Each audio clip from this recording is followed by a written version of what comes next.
Dear students, आपका अपने channel गुरज्ञान bye Subodh sir में स्वागत है। आज हम लोग पृष्ठ तनाव के न्यूमेरिकल्स देखेंगे। ठीक, तो आपका पहला क्वेश्चन है, 1 सेंटीमीटर व्यास के साबुन के घोल के बुलबुले को 1 सेंटीमीटर है, आर क्या है 1 सेंटीमीटर, और ये ध्यान दीजिएगा डियर स्टूडेंट्स बुलबुला है।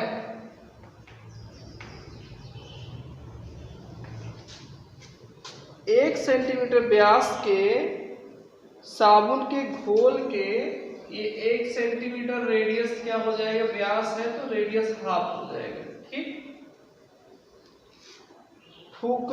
बुलबुले को फूकने में कृत कार्य की गणना कीजिए। इसको फूकने में किए गए कार्य की गणना करना है। साबुन के घोल का पृष्ठ तनाव टी डियर स्टूडेंट दिया गया है 28 गुणे 10 की घात -3 न्यूटन प्रति मीटर। ध्यान दीजिएगा पूरा स्टूडेंट क्वेश्चन फिर से देखिएगा।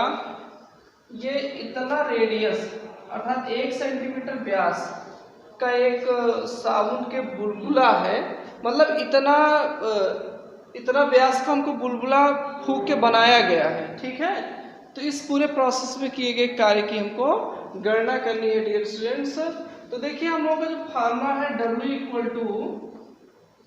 T dot delta A. ठीक, टी हम लोगों को दिया ही गया 28 गुणे 10 की घात -3, और डेल्टा ए डियर स्टूडेंट्स क्या है, यहाँ पर जो क्षेत्रफल बनाया जा रहा है, जो क्षेत्रफल क्रिएट हुआ है, अर्थात जो पृष्ठ का टोटल क्षेत्रफल होगा उसी के अकॉर्डिंग कृत कार्य होगा। तो हम लोग पृष्ठ का क्षेत्रफल आपको बुलबुले में बताए थे। बुलबुले में 2 पृष्ठ होते हैं, एक अंदर का भी एक बाहर का भी। बुलबुला मतलब कि डियर स्टूडेंट्स अंदर एयर हो, एक अंदर का पृष्ठ एक बाहर का पृष्ठ, तो उसका जो एरिया हो जाएगा 2 हो जाएगा 2 πr स्क्वायर, और पूरा पृष्ठीय क्षेत्रफल है तो 4 πr स्क्वायर हो जाएगा। ध्यान दीजिएगा पूरा पृष्ठ का क्षेत्रफल हो गया, बाहर का अंदर का, इसलिए बाहर अंदर दोनों की 2 से गुणा हो गया, और ये 4 πr स्क्वायर हो गया। ठीक, अब हम लोग क्या करेंगे, 28 × 10⁻³ ये आपका 8 हो जाएगा 3.14, और रेडियस देखिए डियर स्टूडेंट्स हाफ सेंटीमीटर है, तो हाफ सेंटीमीटर मीटर चेंज कर दीजिए, तो हाफ × 10⁻² मीटर हो जाएगा। ठीक, और ये r स्क्वायर है तो ये 2 बार होगा, हाफ × 10⁻²। ठीक, अब हम लोग क्या करते हैं डियर स्टूडेंट्स, इसी को सॉल्व कर लेते हैं, तो हम लोगों का आ जाएगा कृत कार्य। ठीक, 83.14 × 10⁻², तो ये हम लोगों का आ जाएगा कृत कार्य। W हो जाएगा डियर स्टूडेंट्स, इस पूरे को आप लोग सॉल्व कीजिए। ठीक है, पूरा अगर आप लोग सॉल्व करेंगे तो देखिए इनका तो आपस में आप इंटू कर लीजिए, इसको ऐसे कैंसिल कर लीजिए, फिर 4 जा। ठीक, ऐसे यहाँ पर भी कैंसिल कर लीजिए, 2 2 जा 4, 28 दूना 56 हो ही गया आपका, 56 गुणे 3.14, और ये 10 की घात -3 है, 10 की घात -4 गुणे 10 की घात -7। अब कोई पद आपका छूटा नहीं है, और जब आप इसको व्यवस्थित तरीके से डियर स्टूडेंट्स इंटू कर देंगे तो आपका आंसर आ जाएगा W = 1.76 × 10⁻⁵ जूल। ये आपका हो गया।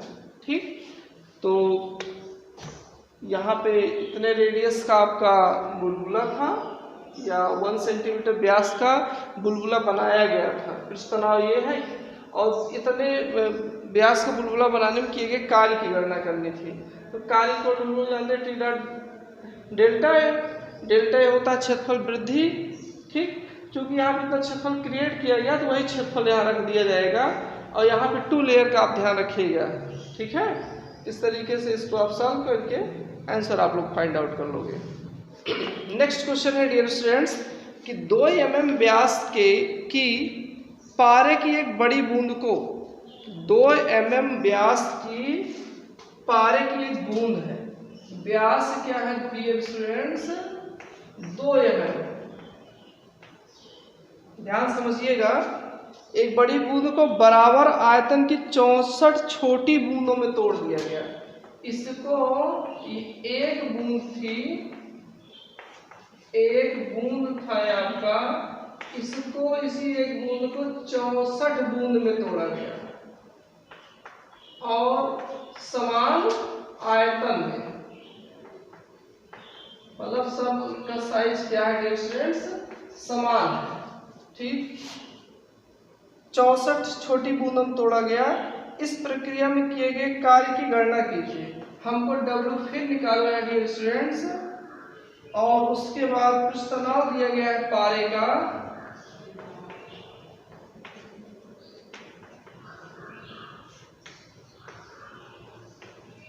कुछ तनाव दिया गया है डियर स्टूडेंट्स 0.465 न्यूटन प्रति मीटर। ठीक, तो ये पूरी व्यवस्था है क्वेश्चन की। ठीक है, क्वेश्चन हम एक बार ओरली रीड कर देते हैं कि 2 mm व्यास की एक बूंद है, इसको तोड़कर समान आयतन की 64 बूंदें बनाई गई हैं। तो इस प्रक्रिया में किए गए कार्य की गणना करनी है। तो डियर स्टूडेंट्स जो नई बूंद बनी है उसका रेडियस क्या होगा, हम पहले इसको निकाल लेते हैं। आप लोग जानते हो आकार चेंज करने में आयतन नहीं चेंज होता है, तो हम लोग क्या करेंगे डियर स्टूडेंट्स कि 4/3 पाई r क्यूब ये बड़ी बूंद का आयतन है। ठीक, इसको तोड़ दिया गया 64 में, 64 पाई 4/3 पाई स्मॉल r का क्यूब हो गया। 4/3 कैंसिल हो गया, पाई कैंसिल हो गया, और ये r क्यूब इक्वल टू हो गया आपका 4 चौक 16, 16 चौके 64 r power 3, r equal to हो गया आपका 4r, small r equal to हो गया r/4। ठीक, अर्थात जो हम लोगों का नया रेडियस मिल रहा है 64 में से किसी एक बूंद का, वो पुराने रेडियस का क्या है 1/4 है। ठीक, अब ये अगर आपका 1/4 है तो अकॉर्डिंग टू क्वेश्चन हम लोगों को क्षेत्रफल वृद्धि कितनी हुई इसको देख लेते हैं। पहले क्षेत्रफल कितना रहेगा, रेडियस r है 4 पाई r²। ये r² पहले का क्षेत्रफल है जब एक बूंद थी, इसमें से हम लोग घटा देते हैं जो नया क्षेत्रफल आया है। नया क्षेत्रफल 64 बूंदों का है, तो माइनस क्या कर देंगे 64 गुणे, वैसे पहले इसको रखना था क्योंकि वृद्धि निकालना है तो वृद्धि यही होगी, ये ज्यादा हो जाएगा तो कोई दिक्कत नहीं, माइनस में नहीं लेंगे हम लोग। 64 गुणे 4 पाई r² में आपका ये शामिल हो जाएगा डियर स्टूडेंट्स स्मॉल r²। तो delta A equal to 4 pi r² minus 64 ऐसे मान लीजिए 4 pi small r equal to क्या है r/4, r² हो जाएगा डियर स्टूडेंट और 4 चौक 16 हो जाएगा। ठीक, देखिए स्मॉल r की जगह कैपिटल A रख दिया गया, r/4 r²/16 हो गया। अब ये आपका हो गया 16 चौके 64, और इसमें आप सॉल्व कर लीजिए इसको, तो 4 चौक 16, 16 पाई r², 4 पाई r², तो आपको हो जाएगा 12। माइनस हम कहीं लिख रहे हैं डिस्टेंस क्योंकि एरिया है, एरिया आपका कोई जरूरी नहीं है तो माइनस में रहे। ठीक है, तो 12 पाई r² हो गया, क्षेत्रफल में वृद्धि 12 पाई r² हुआ। अब क्वेश्चन ये पूछ रहा था डियर स्टूडेंट्स कि इस प्रक्रिया में किए गए अर्थात 64 बूंद बनाने में किए गए कार्य की गणना कीजिए। तो हम लोग क्या कर लेते हैं, कार्य इक्वल टू क्या हो जाएगा डियर स्टूडेंट्स, आप लोग अच्छे जानते हो कार्य इक्वल टू हो जाएगा पृष्ठ तनाव इंटू क्षेत्रफल में वृद्धि। तो W इक्वल टू हो जाएगा T इंटू डेल्टा A। अब चलिए इसी के अकॉर्डिंग हम सारी वैल्यू रख देंगे। T हम लोगों का डियर स्टूडेंट्स है 0.465 न्यूटन प्रति मीटर, और ये हम लोगों का डियर स्टूडेंट्स आ गया 12 पाई आर स्क्वायर। 12 पाई मतलब 3.14, और ये क्या था 2 mm था ना, 2 mm का 1 हो जाएगा। रेडियस 1 mm होगा, mm को मीटर 10⁻³ से इंटू करोगे, और चूंकि स्क्वायर है तो स्क्वायर करोगे। पूरा प्रोसेस ध्यान दीजिएगा डियर स्टूडेंट्स। तो ये आपका हो गया 0.465, 12 हो गया 3.14, 1 10⁻³ के स्क्वायर कर दी। अब आप डियर स्टूडेंट्स इसको पूरा सॉल्व करोगे, बिल्कुल होशियारी से सॉल्व कीजिएगा, कहीं जल्दबाजी नहीं। ये 12 हो गया, 3.14 हो गया, ये 10⁻³ आपका 6 हो जाएगा। ठीक, तो आप क्या कीजिए, यहाँ पर इनका आपस में दशमलव क्या कीजिए हटा लीजिए। ठीक है, दशमलव आप जब हटाओगे बटे 1000 हो जाएगा, और 1000 जब आप ऊपर ले जाओगे तो माइनस हो जाएगा। तो दशमलव हटेगा तो माइनस यहाँ 3 हो जाएगा। ठीक, अगर आप इसको भी हटा दो इसको भी हटा दो, ये माइनस आपका 2 हो जाएगा, अर्थात 10 की घात क्या हो जाएगा 6 3 9 10 11 -11। अब ये तीनों का आप गुणा करके लिख दीजिए, उसके बाद आप जो है इसको कोटिमान में सेट कर लीजिए, यही जूल। तो आपका आंसर आ जाएगा W इक्वल टू आ जाता है स्टूडेंट्स 1.75 इंटू 10⁻⁵ जूल। ये आंसर आपको दिया गया।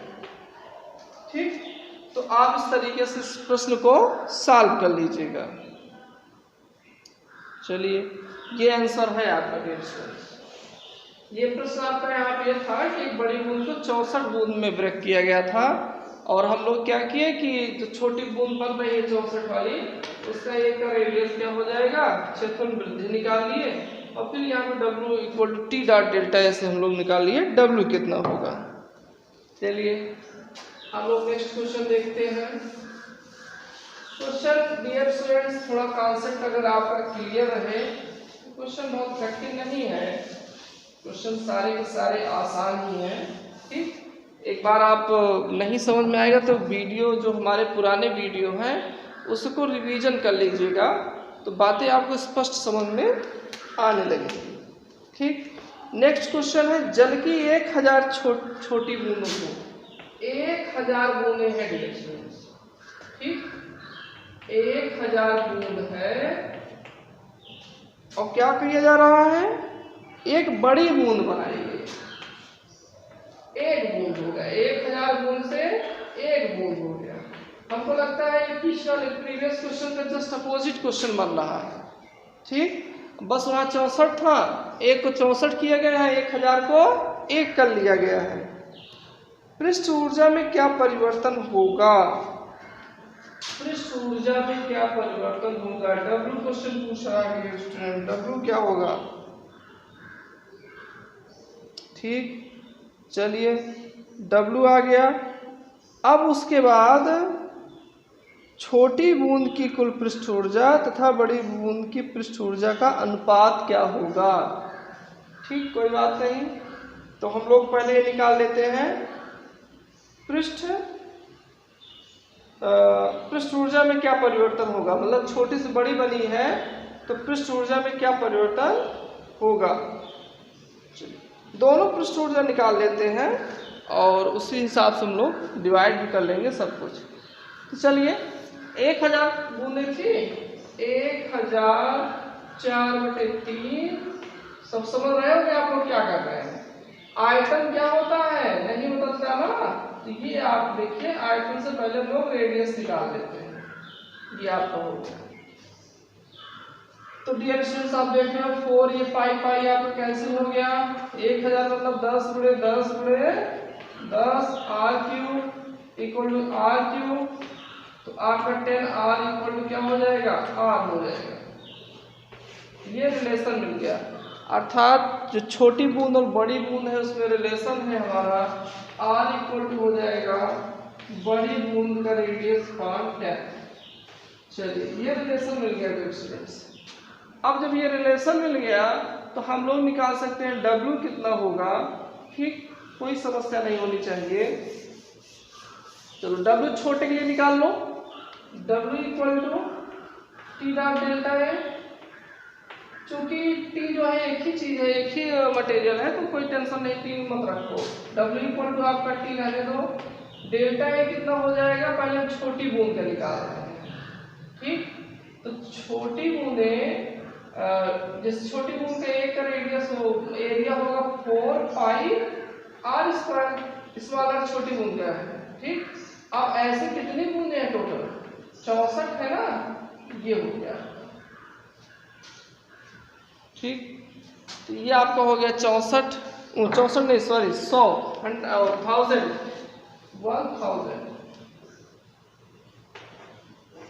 ये आपका हो गया। पृष्ठ ऊर्जा ही पूछ रहा था, ये 1000 हो गया। ठीक, W इक्वल टू T 4 पाई और ये आपका हो गया R यहाँ क्या हो जाएगा R स्क्वायर बाई 100। ये 10 है ना, तो 10 का स्क्वायर का 100 हो जाएगा इनटू 1000 है। ये डिविजन आपका कैंसिल हो जाएगा, 10 आ जाएगा। W इक्वल टू 10 T और ये 4 पाई कैपिटल R का स्क्वायर। ये तो आ गया छोटी बूंद की पृष्ठ ऊर्जा। ठीक, अब बड़ी बूंद की पृष्ठ ऊर्जा निकाल लेते हैं हम लोग। बड़ी बूंद हो जाएगा W equal to T delta ए।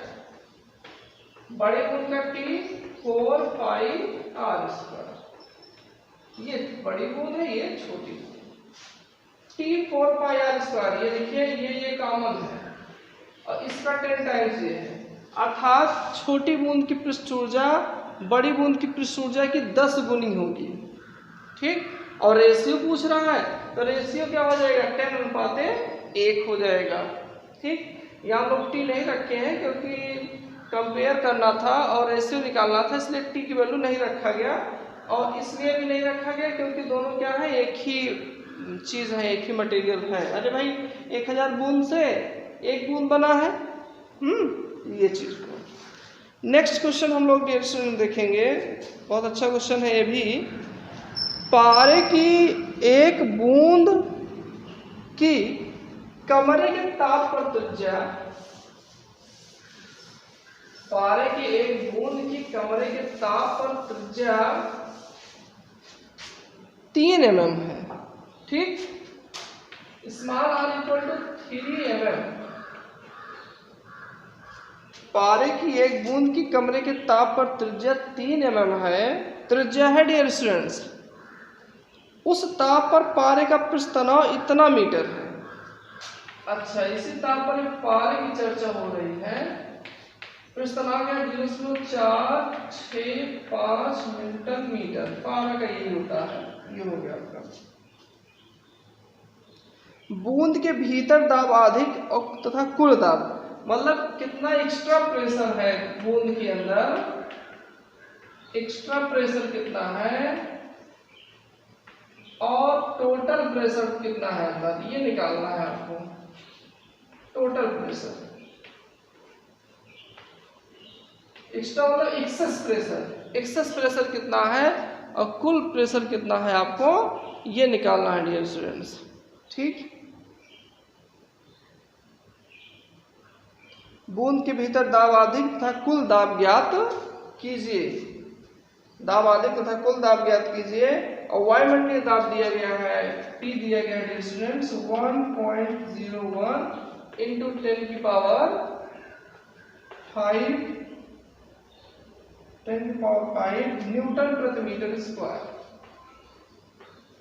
ठीक, तो सिंपल सी बात है डियर स्टूडेंट्स कि जो बाहर प्रेशर होता है उसका जो है यहाँ प्रेशर एक्स्ट्रा होता है कुछ, और ये बाहर का प्रेशर अंदर भी होगा, लेकिन उससे प्लस कुछ एक्स्ट्रा होगा। जो एक्स्ट्रा है वो हम लोग जानते हैं यहाँ पर क्या बूंद है ना, बूंद के लिए 2T/R होता है और बुलबुले के लिए P = 4T/R होता है। ध्यान रखिएगा, बूंद के लिए जो अंदर एक्स्ट्रा प्रेशर होता है 2T/R और बुलबुले के लिए 4T/R। चूंकि यहाँ बूंद है तो एक्स्ट्रा प्रेशर क्या होगा 2T/R। तो सिंपल सा क्वेश्चन है डियर स्टूडेंट्स, कुछ करना नहीं है। तो हम लोग निकाल लेते हैं एक्स्ट्रा प्रेशर कितना है, P = 2T/R। देखिए सब कुछ दिया है, 0.465 बटे रेडियस दिया गया है, ये आपका 3 mm है, 10⁻³ मीटर हो जाएगा। आप चेंज करना सीख जाइए इसको। 2 ये हो गया आपका, ये हम लोगों का P आ जाएगा इतना यहाँ पे dear students 310 newton metre square. हम लोगों का P आ गया। अब क्वेश्चन ये पूछ रहा है कि अंदर कुल दाब, इतना तो एक्स्ट्रा दाब है, इतना एक्स्ट्रा दाब है, कुल दाब क्या हो जाएगा, इसी दाब में P, मानिए P' है डियर स्टूडेंट्स, P + P', ये कुल दाब हो जाएगा 1.01 × 10⁵ प्लस इसमें ऐड कर देंगे प्लस 310। तो इसको भी डियर स्टूडेंट्स हम लोग सेट कर लेते हैं इसे 10⁵ टर्म में, 10⁵ अपॉन 10⁵। तो 1.01 × 10⁵ प्लस यहाँ लगा दीजिए 00 310, ये पॉइंट लग गया × 10⁵। तो ये प्रेशर हो जाएगा 1.01 310 × 10⁵। ये आपका न्यूटन प्रति मीटर स्क्वायर।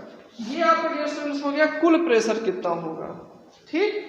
और ये क्या आ गया आपका एक्सेस प्रेशर कितना है। ओके, चलिए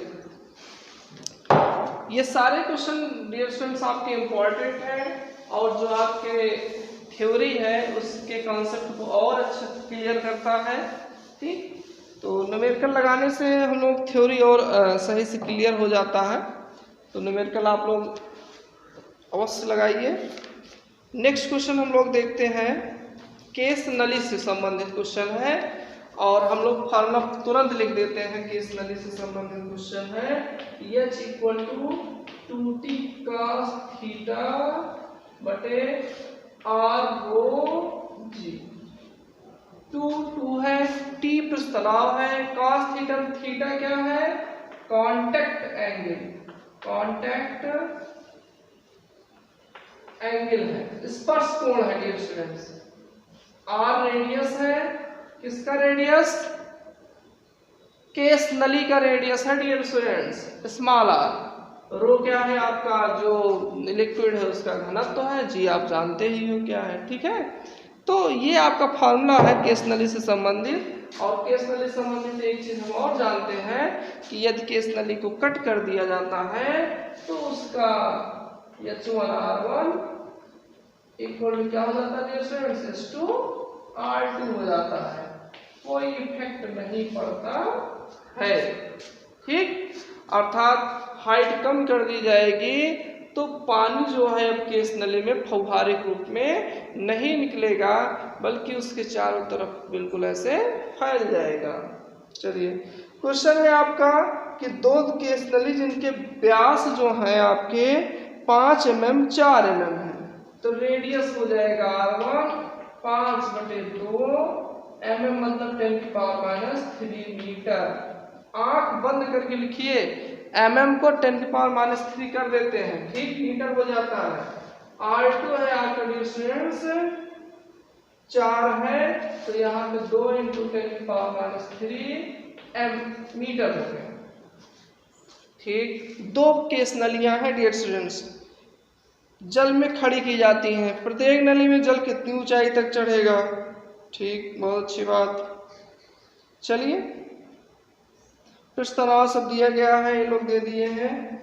जल का पृष्ठ तनाव है यहाँ पर T है 7 गुणे 10 की घात -2 न्यूटन प्रति मीटर। प्रत्येक नली में जल कितनी ऊंचाई तक चढ़ेगा ये बताना है आपको डियर स्टूडेंट्स। ठीक, तो सिंपल सा है, कोई बात नहीं है। यहाँ पर लिक्विड कौन सा यूज हो रहा है, एक एक करके जल में खड़ी की गई है। तो जल के लिए थीटा आपका डियर स्टूडेंट्स होता है 0 होता है, जल और कांच के लिए। ठीक, तो आपका कांच 0 हो जाएगा, कांच 0 आपका यहाँ पे 1 हो जाएगा, ध्यान रखिएगा। तो हम लोग निकाल लेते हैं, यस निकाल लेते हैं 2 टी कितना है डियर स्टूडेंट्स 7 गुणे 10 की घात -2 2t cos 0 1 आ गया बटे r हम लोगों का दिया गया पहले ये निकालते हैं, ये इसके लिए 5/2 into 10⁻³ ठीक। नेक्स्ट घनत्व जो है वाटर का है तो 1 into 10 आपका क्या हो जाएगा 3 हो जाएगा। और g क्या है डियर स्टूडेंट्स आपका 9 पॉइंट यहाँ आपको सुविधा 10 दे दिया गया है। ठीक, तो ये आपका टोटल है वैल्यू, आप इसको सॉल्व कीजिए भाई। ये देखिए H2T तो H = T आपका क्या है कुछ तनाव है, 1 हो गया, रेडियस हो गया। आप लोग रो 10 की घात 3 पानी का जो घनत्व होता है 10 की घात 3 केजी प्रति मीटर क्यूब होता है, 10 की घात 3 केजी प्रति मीटर क्यूब होता है। और ये आपका हो गया क्या डियर स्टूडेंट 10 मीटर पर सेकेंड स्क्वायर। इसको आप सॉल्व कीजिए और सॉल्व करोगे तो आपको डियर स्टूडेंट्स मिलेगा H = 0.56 गुणे 10 की घात -2 मीटर ये आएगा। ठीक, अब -2 है, आप लोग जानते हो -3 पे जो है हम लोग करते थे mm चेंज होता था ना, तो यहाँ पॉइंट एक और खसका दो तो ये आपका हो जाएगा 506 mm हो जाएगा। ठीक, अरे भाई 10 की घात -3 करने के लिए आप क्या कीजिए एक पॉइंट इस तरफ और लगा दोगे। ठीक है, आप यहाँ 10 से गुणा कीजिए, 10 से भाग दीजिए, ये 10 ऊपर जाएगा इसको -3 कर देगा, ये 10 यहाँ गुणा हो जाएगा 5.6 हो जाएगा। अर्थात जो हाइट है इतना हो जाएगा। ठीक, अब हम लोग सीधे क्या निकाल देते हैं कि कह रहा है क्वेश्चन कि प्रत्येक नली में जल कितनी ऊंचाई तक चढ़ेगा। तो पहली नली में इतना चढ़ा 5.6 चढ़ गया, पहली नली में 5.6 mm और इसका ये कितना था R1 इतना चढ़ा है, इस फार्मूले के 5.6 चढ़ा है अभी हम लोग निकाले हैं। और R1 कितना था इसका पहले का 5/2 5 करो 5 mm ना 5/2 चेंज नहीं कर रहा है, ये भी एमएम में है ये भी एमएम में हो गया। ठीक है, कोई दिक्कत नहीं है। 5/2 इक्वल टू अगली हाइट निकालनी है और अगले का रेडियस कितना है 2 mm, इसको भी नहीं चेंज 2 mm ही रहने दो। ठीक है, अब भाई mm इधर है mm इधर है कैंसिल हो जाएगा, कोई मतलब ही नहीं है। अब आप इसको सॉल्व कर लीजिए। ठीक, H2 यहाँ से इसका 2 नीचे आ जाएगा 5.6 into 5/4 हो जाएगा डियर स्टूडेंट्स। ठीक, अब आप 4 से सॉल्व कर लीजिए, देखिए अच्छा सा है व्यवस्था 25 चौके से 25 से गुणा कर दो डियर स्टूडेंट्स। एक तरीका ये भी है सॉल्व करने का 5.6 into 25 पंचे 125 बटे 100। अब आप ऊपर गुणा कर लीजिए 100 है तो आपको दोनों के बाद क्या लग जाएगा दशमलव लग जाएगा। और ऊपर जब आप टोटल इसको जब सॉल्व करोगे डियर स्टूडेंट्स तो आपका आ जाएगा यहाँ पर 7 mm आ जाएगा डियर स्टूडेंट्स।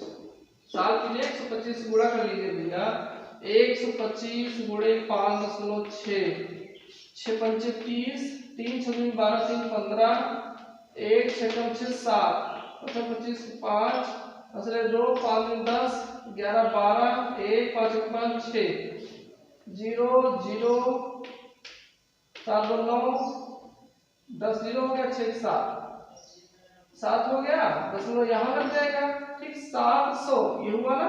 अब 2 काट दोगे यहाँ पे, 2 जीरो भाई, 700 हुआ, 700 बटे 100 काटोगे क्या आ जाएगा, 7 mm तो आएगा ना, ये आपका, ठीक। तो ये आपका आ गया 7 mm, अर्थात दूसरी परख जो केस नली है उसमें हाइट कितनी होगी, 7 mm होगी, ठीक। नेक्स्ट क्वेश्चन डियर स्टूडेंट्स हम लोग देखते हैं, लास्ट और नेक्स्ट क्वेश्चन, सिंपल सा क्वेश्चन ये भी है, ठीक। वीडियो को आप लोग कई बार देखिएगा जिससे बातें अच्छे से क्लियर हो जाए, स्पष्ट हो जाए। अगला क्वेश्चन है डियर स्टूडेंट्स, एक केस नली में जल 2 सेंटीमीटर ऊपर चढ़ता है, एक केस नली है, इसमें जल जो है 2 सेंटीमीटर ऊपर चढ़ता है। मान लो ये टब होगा, तो टब में जो आप रखे हो यहाँ पूरी व्यवस्था, ठीक, ये इससे क्या है 2 सेंटीमीटर ऊपर चढ़ता है, 2 सेंटीमीटर, ओके। यदि एक अन्य केस नली की त्रिज्या इसकी 1/3 हो, एक दूसरी केस नली है, इसकी त्रिज्या क्या है, इसकी 1/3 पतला है, ठीक। इसका यहाँ पर रेडियस 1 r है, यहाँ रेडियस r/3 है, यही होगा ना, ठीक। एक पतली है, पतली केस नली है, एक है, तो उसमें जल कितना, आप पूछ रहे हैं इसमें जल कितना चढ़ेगा, इसमें 2 चढ़ते, इसमें कितना, अरे ये तो सिंपल सा है, देखो HR equal to small h, चलो कैपिटल R मान लो, पहले के लिए लिखो H 2 R, ये जानना ही है, इसका R कितना, r/3 है, तो भैया आ जाओ नीचे इसको टपकाओ, 2r/r/3 कैंसिल हो गया, h इक्वल क्या हुआ, 6 सेंटीमीटर, ले लो सेंटीमीटर में कितने आएगा, सेंटीमीटर, 6 सेंटीमीटर चढ़ेगा। सिंपल सा क्वेश्चन देखे, सिंपल सा क्वेश्चन, बहुत अच्छा क्वेश्चन देखिए, ये पहले इसमें जो है 2 सेंटीमीटर तक चढ़ता है, कहे एक केस नली दूसरी ले ली गई है जो जिसका रेडियस क्या है, इसका 1/3 है, उसमें कितना चढ़ेगा, तो उसमें इतना चढ़ेगा, क्योंकि हम लोग जानते हैं ऐसे पढ़े हैं H1R1 इक्वल टू H2R2, अर्थात पहले का हाइट और रेडियस, दूसरे का हाइट और रेडियस, ठीक। अब इसी में डियर स्टूडेंट्स क्वेश्चन कुछ और ऐड कर दिया गया है, कह रहे हैं यदि प्रथम केस नली को ऊर्ध्वाधर रेखा से 60 अंश झुका दे, कारण इसको 60 अंश झुका दो, थोड़ा समझने का प्रयास कीजिएगा, वीडियो ये फिगर बहुत क्लियर नहीं बन रहा होगा, ठीक। कारण 60 झुका दे, चलिए झुकाइए, 60 एंगल झुका दिए, 60 झुका दिए, ठीक, 60 झुका दिए हैं डियर स्टूडेंट्स, तो कह रहे हैं तो नली में जल की स्थिति क्या है, ठीक। अब जल की स्थिति क्या है, पहले 2 सेंटीमीटर थी, अब क्या स्थिति है, तो 60 भी आप जब झुकाए हो तो ये जो हाइट है ना डियर स्टूडेंट, झुकाने पे जो पहले हाइट थी, हाइट तो वही रहेगा, अर्थात हाइट 2 सेंटीमीटर ही रहेगा, ये भी 60 हो गया आपका, ये पूछा जा रहा है ये, ठीक। तो लगा दीजिए इसे फार्मूला, cos 60, ये देखिएगा डियर स्टूडेंट, ध्यान दीजिएगा, ये इसके सामने लंब हो जाएगा, ये कण हो जाएगा, और आधार बटे कण होता है ना, cos 60,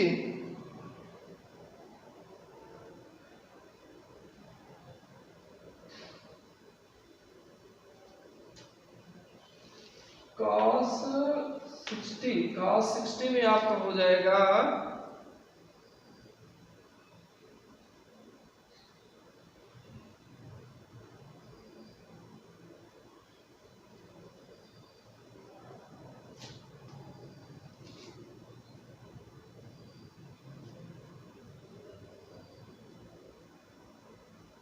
ये थोड़ा एंगल हम लोग गलत बन रहा था, ठीक है डियर स्टूडेंट्स, ये 60 है ना, तो एकांतर से जो है आपका ये 60 होगा, यही गड़बड़ हो रहा था, तो cos 60 होता है, cos थीटा होता है आधार बटे का अर्थ ये आपका लंब ये है, आधार ये हो जाएगा 2 सेंटीमीटर, और कर्ण आपका ये होगा। जो पूछा जा रहा है आप कितनी हाइट तक चढ़ेगा, तो इसको मान लेते हैं x मान लेते हैं।